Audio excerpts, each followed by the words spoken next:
চোখের পাতায় যদি পলক পাঠাও, উপশমে দিতে পারি পিপাসার ঠোঁট।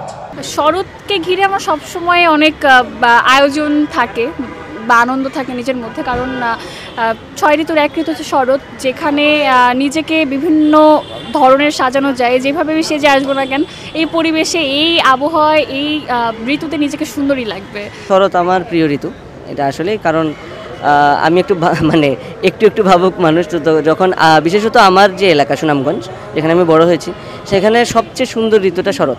কারণ সেখানে যখন বৃষ্টি কম থাকে, আবার যে আমাদের যে জলাশয়, যে হাওর নদী, এগুলোতে যখন পানি থাকে, তখন অপূর্ব সুন্দর যেসব দৃশ্য তা দেখা যায়।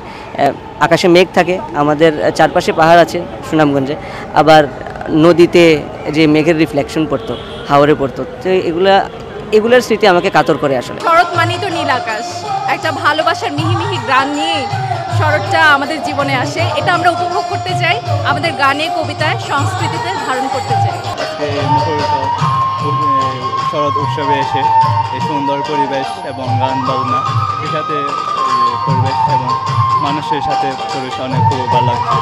আজকে এই সুন্দর পরিবেশে এসে আমার অনেক ভালো লাগছে। শহরের মানুষ তো আর ঋতু বৈচিত্র্যটা ঠিক চোখে পড়ে না, উপলব্ধিও করা যায় না।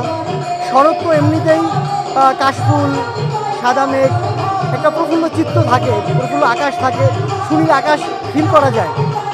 তো সামনে তো শরৎীয় আর একটা উৎসব সামনে আসছে আমাদের জাতীয় জীবনে। সেক্ষেত্রে আমাদের এখান থেকে আজকের অনুষ্ঠানের জায়গা থেকে আমাদের একটা বার্তা থাকবে যে আমরা যাতে একটা সম্প্রীতির বার্তাটা এখান থেকে দিতে চাই।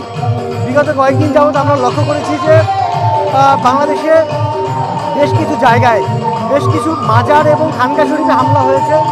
তো আমরা এই জায়গা থেকে আহ্বান জানাবো যাতে করে শুধুমাত্র নিজের মতের সাথে না মিল হয় না বলেই, নিজের ইচ্ছার বিপরীতে যায় বলেই আমি যে তাকে আঘাত করব, হামলা করব, সেই জায়গা থেকে বেরিয়ে শুভ চিন্তা, কল্যাণের চিন্তার জন্য যাতে শরতের যে শিক্ষা, উদারতার শিক্ষা, সেই শিক্ষাটা যাতে আমাদের জাতীয় জীবনে আমরা যাতে পাই, সেই আহ্বান আমরা এখান থেকে আজকে দিতে চাই।